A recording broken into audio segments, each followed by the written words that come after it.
Hey, this is Dave. Thanks for joining me today on my second episode of Living an Abundant Life. Today we're going to look at retirement. We're going to look at how I freed up myself to feel like I could retire. We're going to look at what I needed to do to mentally prepare myself to retire, as well as financially prepare myself to retire.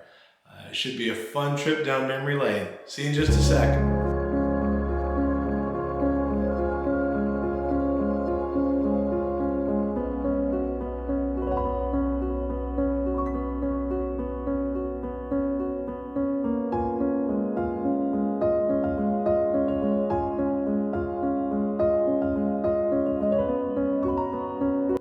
I retired on December 31st, 2015. I was 49 years old. And that year, that 6 months before I retired, 6 months to a year, the way I kind of pictured it was that I had two trains going down a parallel path. One was the mental health side of retirement, and the other one was the financial side of retirement. So on the mental health side, I think what you need to do, and I think this is for everybody, but especially if you're close to retirement, and you're in those last few years, you need to make a plan. And what that plan is going to be is that you need to have a place to go when you retire. At least I needed a place to go. I'd worked for about 30 years. That was about what my career spanned, and so I'd been busy going to work every day or 5-6 days a week for 30 years, and I just didn't want to stay home. And so my plan was that I needed to have a place to go, and that place needed to give me a purpose. And so I recommend that for you as well. Now on the financial side, to keep that train going down, and this is again, no matter what age you are, but especially if you're young, start contributing to your pension plan, your 401k, whatever it is that you have. If you don't have one of those through your work, you can contribute to your IRA. I think the amount's like $3,500 a year, and you get a tax credit as well. You need to do this. Even if you're thinking, well, I'm not retiring for 40 years. Well, to get the biggest bang for the buck, you need to have that money in there for 40 years, and then you'll start to really see some incredible gains when you get to retirement age. So you need to have that nest egg set up, and that's your retirement accounts. I also thought, and I think this is a good plan for everybody, is that you come up with a way to have some cash flow happening when you retire. So for me, that's passive income. So that's money that just income that happens while you're sleeping. I always called it mailbox money. And so that's how I got into real estate, is because I had rentals, and rentals were mailbox money. Every month you would hopefully go to the mailbox and there'd be a check from the renter. And so this was income that happened while I was asleep. And I encourage you, if you haven't done something like that, look into it. Find a way to make some passive income. Hey, thanks again for watching this video on living my abundant life and what gave me freedom to retire. If you like the content you're seeing, please hit that like button and subscribe. It helps me out in the YouTube vlogosphere. I don't really even know what it does, but I know that it helps me. It helps my channel, and hopefully you're having a good time going through this process with me. Thanks a lot. Back to the video. So on the mental health train, it's going down the track. For me, again, I wanted to find a place to go, and that place needed to give me purpose.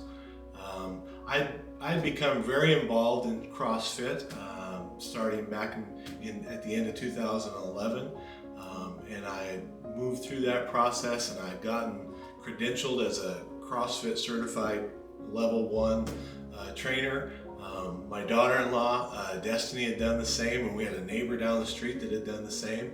And so I'd taken that step. We'd gone ahead and we'd started having CrossFit classes at our house and our shop.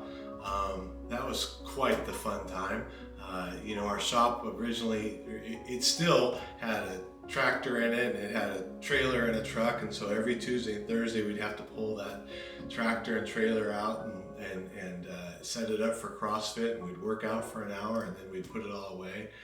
And we had about anywhere between 8 and 20 people that would come work out with us.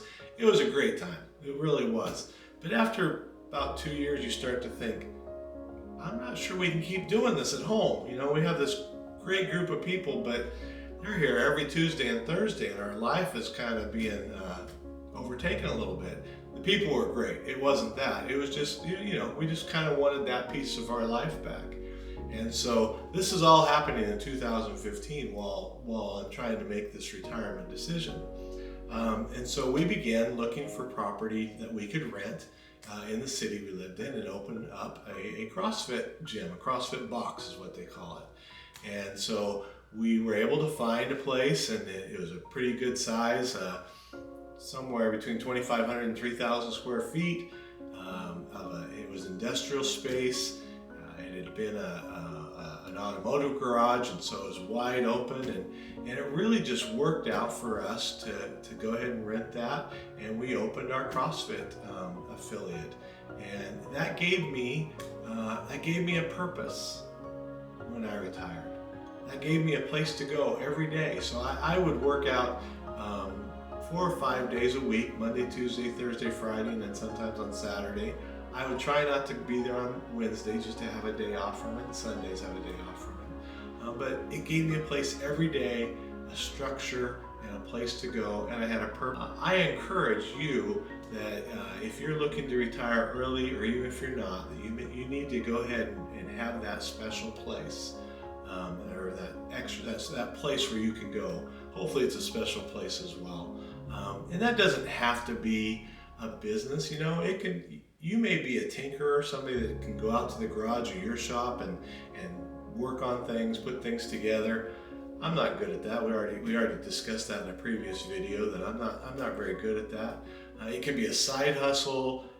It can be anything like that. But you need to have a plan for that before you retire, so that you don't just kind of wander off and stop doing stuff. On the financial side, the financial train that was going down the path, I talked about the nest egg, and I had been fortunate that when I started in my healthcare career, which actually began in about 1995, up until I retired in 2015, so that for that 20-year period, the companies I worked for had very good 401k plans, where the company was putting a good amount of money into my 401k every paycheck. So make sure you're taking care of that the very first day you can. As soon as you start working, you need to be putting into retirement. So the year before I retired, we had 2 investment properties at that time. One of those was a triplex. So it was essentially an apartment unit with 3 units. We had bought this triplex back in about 2003, 2004. It was making up about 10% of my take-home pay. So it was equal to about 10% of my take-home pay. At the same time, we had the first commercial building that we'd ever invested in. Darlene and I were a minority interest owner in this building. We still own this building to this day. We own less than 10% of it. And so that money contributed another 10% of my take-home pay.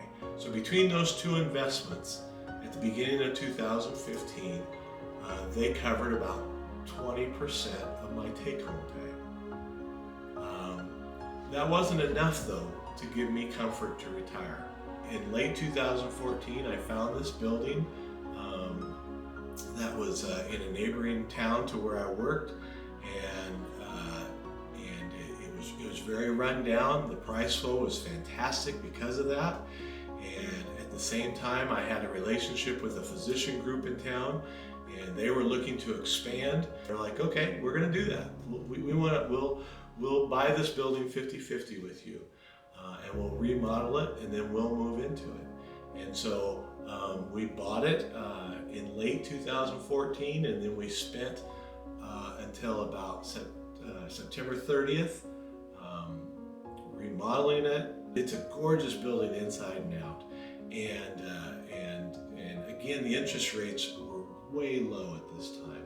And so because we were able to buy this building at such a low amount, and we did put quite a bit of money into the refurbishing, but it's still, because the interest rates were so low, the interest income I'm making off that equaled about 40% of my take-home pay. So you add the first two buildings, the triplex, the building, the commercial building, and now this one, and I was up to 60% of my take-home pay, and that began in about October of 2015. Well, even though I wasn't at that 100% of my take-home pay, which was what my goal was, that was my plan, even though I wasn't quite there, closing on this building gave me the confidence that I could do it again.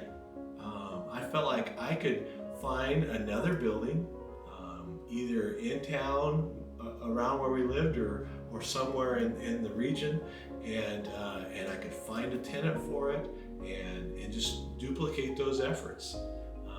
Gave me that confidence that I could go ahead and retire at the end of 2015. So what I hope you get out of this video is that as you're looking to retire, you need to have a plan for the mental health side, and you need to have a plan for your financial side. I think that we often get just stuck on the financial side. And in all actuality, that mental health side is really much more important, because it's about your happiness and how you're moving through life, which affects your relationship with your spouse, it affects your relationship with your family, with your friends. And so having that outlet was wonderful for me, the CrossFit gym. And my whole family participated in it. And so that made it even more wonderful for me. Anyways, that's it for today. I appreciate you watching this video, and I look forward to seeing you on Tuesday. Take care.